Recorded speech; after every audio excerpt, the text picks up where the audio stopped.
Today's video is going to be being honest with yourself about your goals in life. And that goal can be fitness. That goal can be getting a certain job. That goal can be just being happier. The truth of the matter is you're never going to be happy unless you give it up. And only you know what that it is. My goal in life right now is to be happier, but I understand that a source of what makes me not as happy includes my health and not being at the shape that I believe I should be at. I'm 235 pounds, understanding that my weight will play a factor in my 50s, in my 60s, hopefully in my 70s, and I hope to make it to my 80s and who knows, 90s.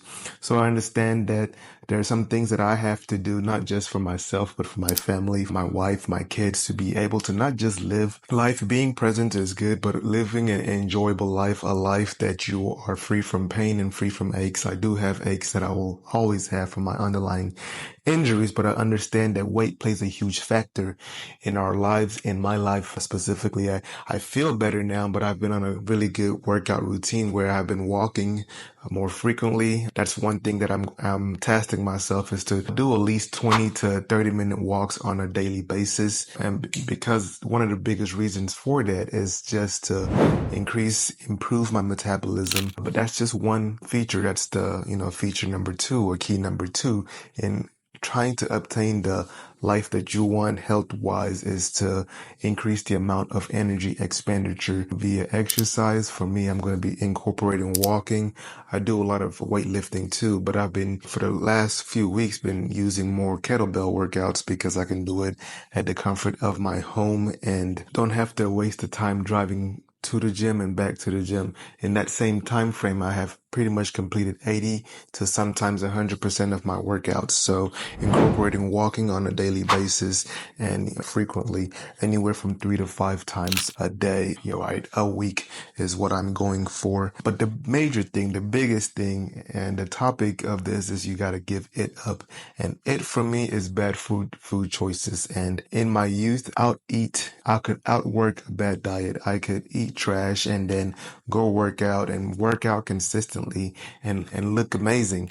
But now that I can't doing that, I'm approaching, dear God, 40. So I understand that what I put into my body is going to affect me a lot differently in my mid to late 30s than it did in my teens, in my 20s, in my early 30s. So it is bad diets, bad foods, processed foods. And I don't want to say eliminate, I will say limit, because for some people, if you tell them to eliminate a diet completely, it's going to depress them. But if you can tell them, hey, instead of doing what you've been doing, whether you've been eating at a restaurant 3 to 4 times a week, cut that down to 1 to 2 times a week.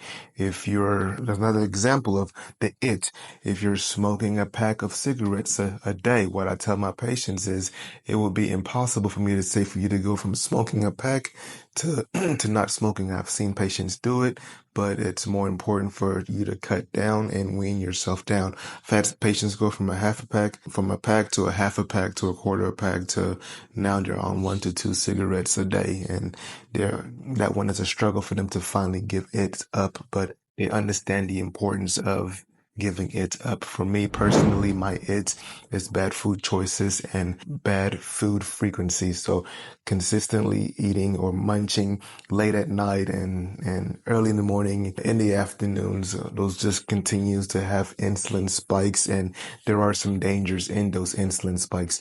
Hopefully when I point to the screen, I'll have a topic about that, the dangers of insulin spikes in our health and why it's a huge factor for not just insulin resistance, which can lead to diabetes, but things like atherosclerosis, which is plaque buildup in the arteries in the heart artery walls that can lead to heart attacks. But it can also have plaque buildup in the arteries in the neck, in the brain, that can cause strokes and things like that. So it's extremely important for us to understand how much nutrition plays a key factor. If not, it is the one great thing that impacts our health as a whole. And that's about it. I think that you have to figure out, and I would love to know what your is.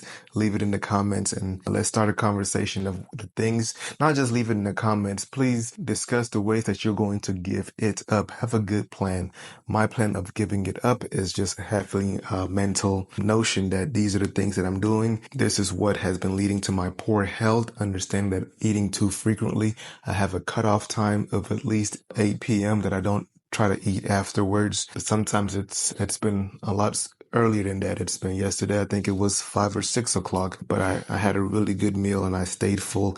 Understands the importance of carbs, limiting carbs, focusing on proteins, fats, and fibers to help with your digestive system. My name is Dr. Isang, and if you're getting any benefit, you're going to really like this one on how I became a doctor and why I love this job.